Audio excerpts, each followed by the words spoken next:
In the spring of 2022, a consumer productivity app opened its public beta to 280,000 waitlisted users simultaneously.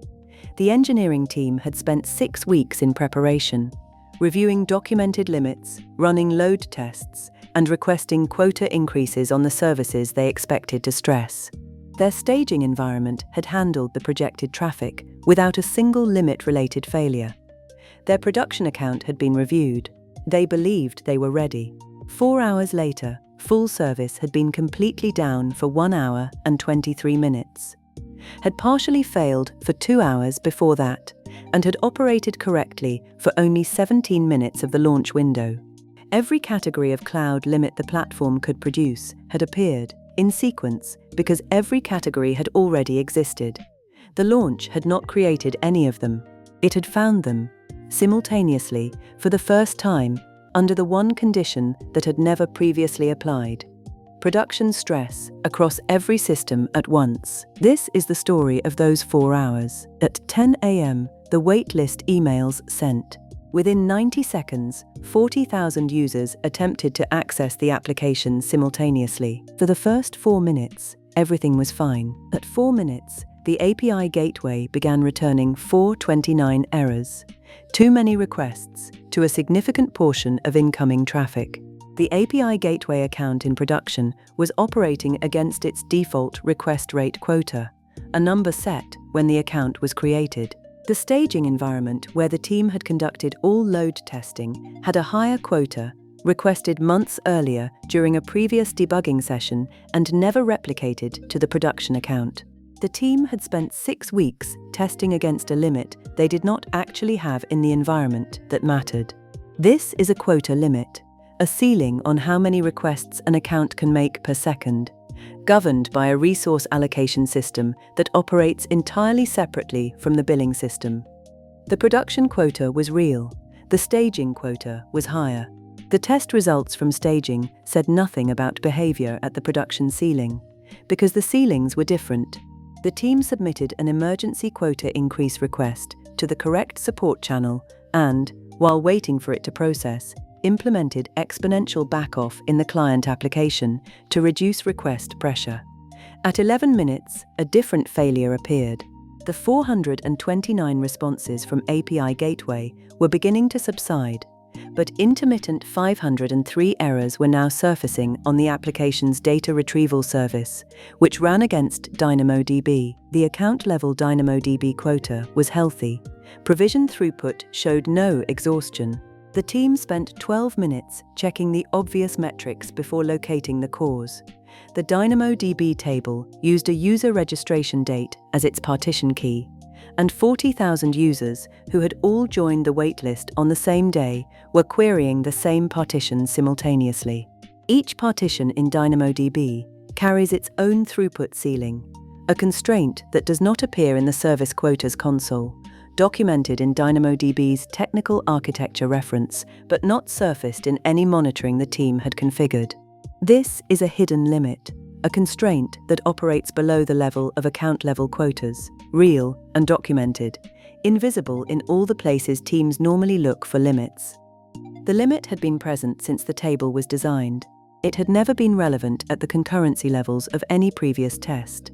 At 23 minutes, the on-call engineer, under pressure and facing 2 simultaneous error types, made a diagnostic decision that was reasonable and wrong.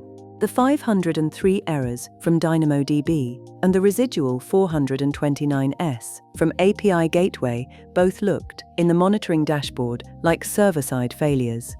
The engineer initiated an application rollback, treating both error types as evidence of a faulty deployment. The rollback changed nothing about the limits being enforced. It added 3 minutes of connection re-establishment overhead during a window when connections were already constrained. And it delayed by 3 minutes the moment when the team would have begun investigating the actual cause. This is the enforcement misread. The 503 response that meant "this service is throttling you," interpreted as the 500 response that means something in the application has broken. Both produce errors.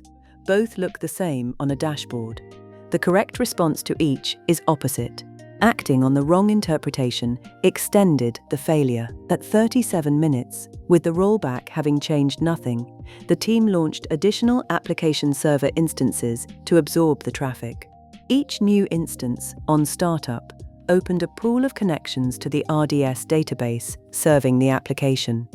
The database had a connection ceiling determined by its instance type, a fixed number that did not scale when the application tier scaled. As the cluster grew from 8 instances to 22, the connection pool filled. Database query latency began climbing. 300 milliseconds, then 900, then over 2 seconds. No errors yet, only latency. This is the early stage of resource exhaustion, the invisible phase, where the pool is filling and the system is still functioning, and the only signal is in the latency metrics that were not configured to alert against a rising trend. 38 minutes would pass between this signal and the complete failure it was predicting. At 52 minutes, the team attempted to increase the lambda burst limit to allow more parallel function executions. The support response confirmed it was not adjustable. The burst limit reflects regional infrastructure capacity and cannot be raised through a request, regardless of spend or justification. The team had assumed this limit was adjustable, in the same way their concurrent execution limit was adjustable. The two limits appear in similar places in the documentation.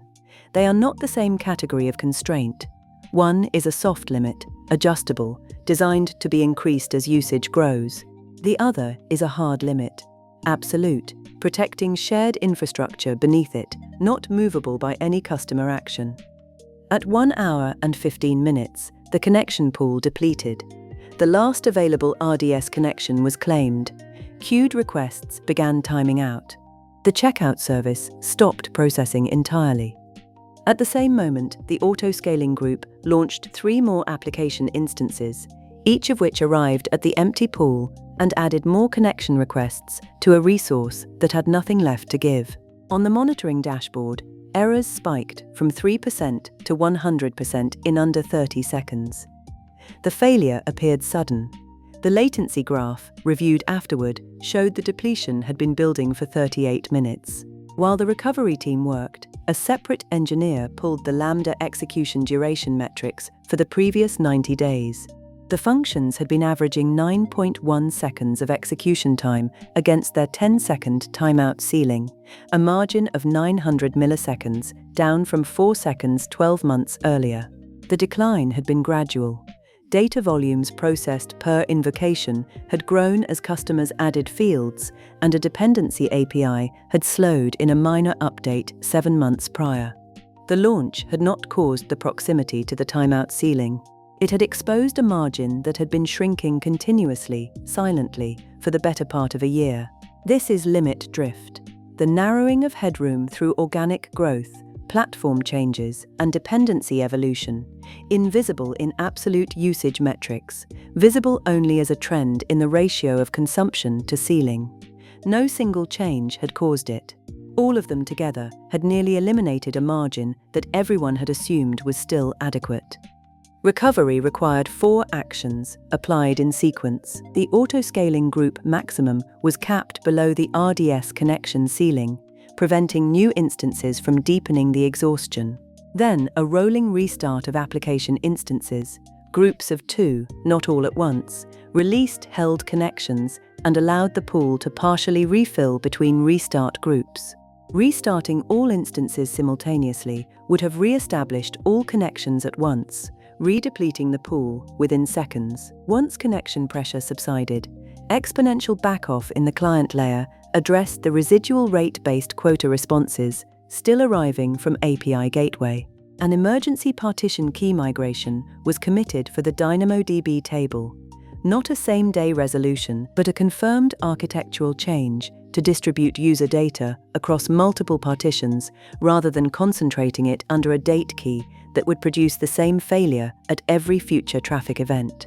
Finally, the team verified the state of every transaction that had failed during the complete outage window, which payments had processed, which had failed cleanly, and which were in an indeterminate mid-flight state requiring manual review. By 4 hours, full service was restored. Every limit that appeared in those 4 hours had existed before 10 a.m. The quota limit had been present from the day the production account was created, at the default value that had never been matched to the staging account where all testing took place. The hidden limit had been present from the day the DynamoDB table was designed. The hard limit had been present in the regional infrastructure, unchanged and unchangeable. The exhaustion condition had been present in the decision to allow the autoscaling group to scale beyond the RDS connection ceiling. The drift had been accumulating for 11 months, in a metric nobody was tracking as a trend. None of these limits were caused by the launch. None were caused by the engineering team's preparation being inadequate by the standards being measured. They were caused by the gap between the conditions under which a system is tested and the conditions under which it actually runs, and by the nature of limits themselves, which are invisible until the moment they are not. A product launch is the first time every limit in a system faces production stress simultaneously. It is not a test that can be fully replicated in advance, because the simultaneous combination of all limits under all conditions is exactly what no test environment can reproduce. The limits were there before the first line of code was written. The launch was the moment the system had to account for all of them at once. That is what limits are. Not failures, not flaws. Ceilings, designed, real, and present, long before the moment that finds them.